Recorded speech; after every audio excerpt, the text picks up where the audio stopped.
Hablar ahora de la situación internacional porque Latinoamérica está en una situación realmente tensa.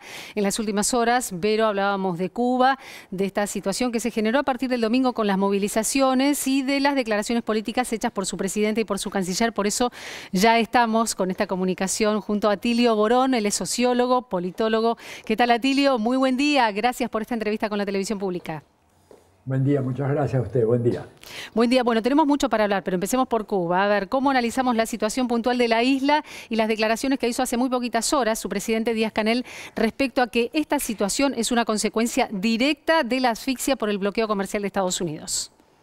Bueno, eso es indudable, ¿no? O sea, más allá de que uno pueda buscar problemas obvios en la gestión macroeconómica de Cuba, como de cualquier país, no hay país que esté exento de eso, pero la anomalía absoluta de tener un país cerrado, clausurado, permanentemente agredido durante 60 años, no hay antecedentes a nivel mundial.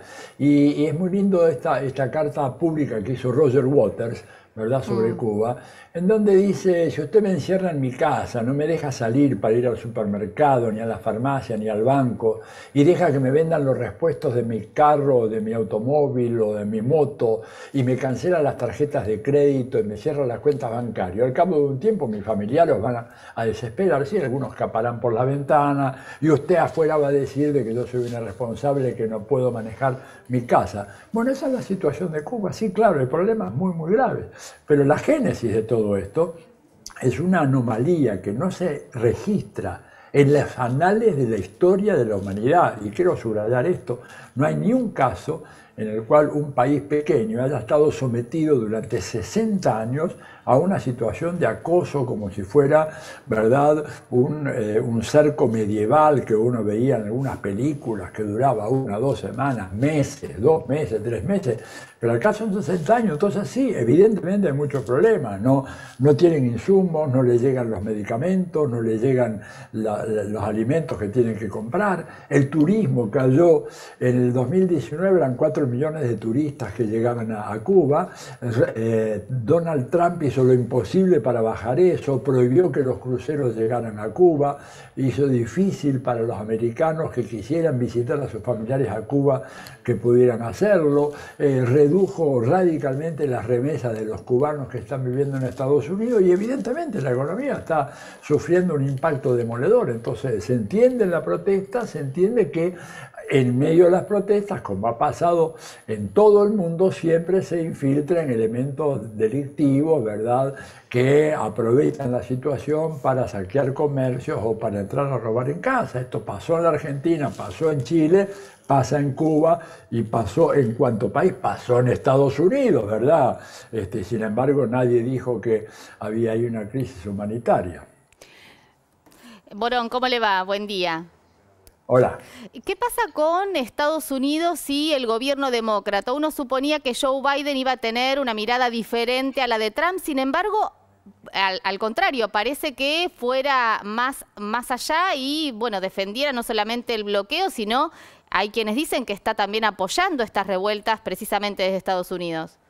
Sí, las ha apoyado, por eso fue muy oportuno lo que dijo el presidente López Obrador y lo que dijo el presidente Alberto Fernández, diciendo: bueno, si tienen interés en ofrecer una ayuda humanitaria a Cuba, levanten el bloqueo.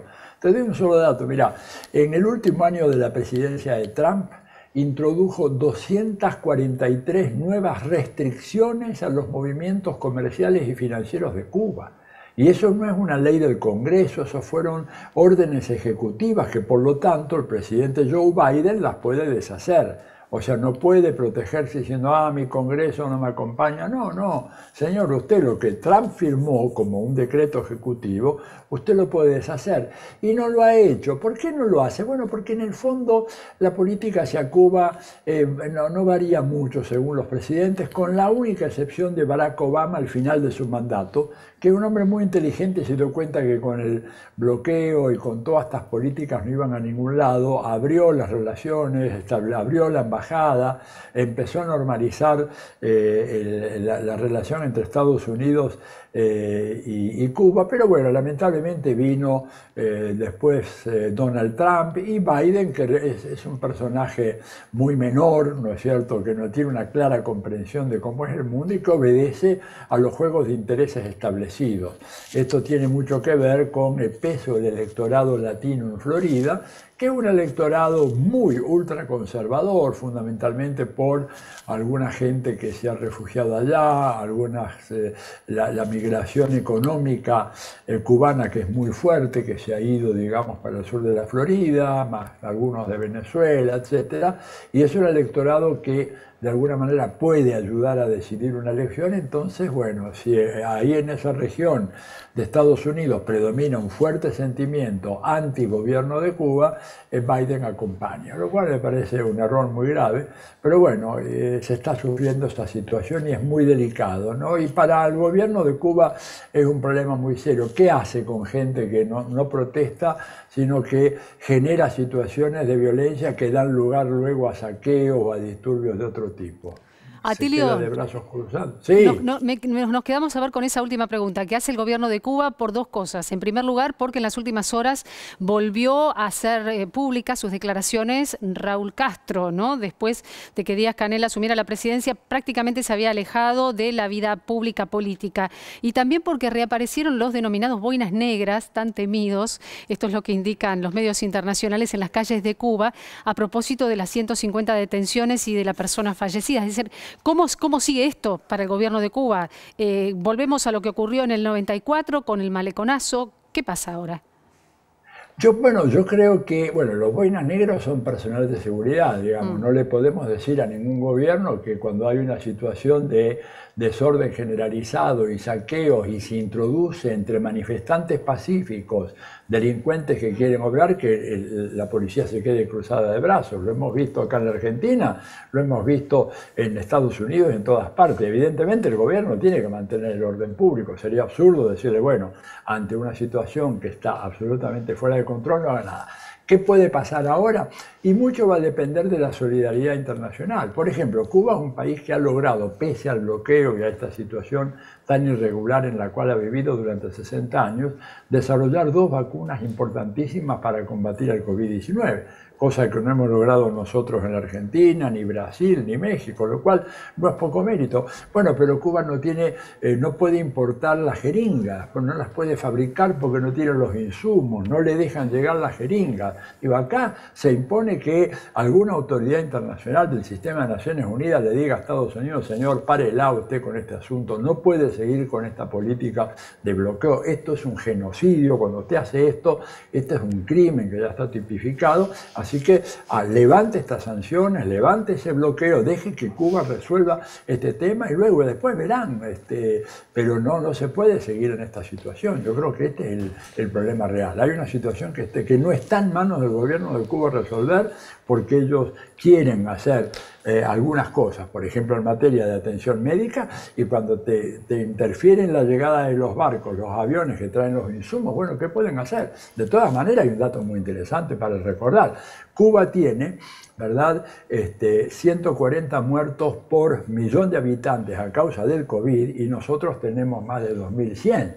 Habla de que en Cuba se ha hecho las cosas razonablemente bien en materia del combate a la pandemia, a pesar de la situación tan grave que se deriva del bloqueo. Ahora, Borón, ¿es posible ejercer esa solidaridad internacional cuando hay países que tienen relaciones, entre comillas, carnales con Estados Unidos y que les es difícil salirse de esta geopolítica? Digo, hoy Estados Unidos está donando vacunas precisamente a países que no las tienen, las acaparó y, bueno, hemos visto, se vacunaba hasta en las playas. Digo, ¿sigue habiendo una centralidad de Estados Unidos, sobre todo en Latinoamérica? Mire, lo que está donando Estados Unidos es una porción absolutamente mínima, insignificante en relación a lo que necesita América Latina. Por ejemplo, hace más de un mes que vienen diciendo que nos van a donar 2 millones de vacunas. Argentina ya compró 30 millones de vacunas. ¿Se dan cuenta? Países como Haití, que tendrían que haber sido objeto de especial atención por Estados Unidos, prácticamente no han vacunado a nadie.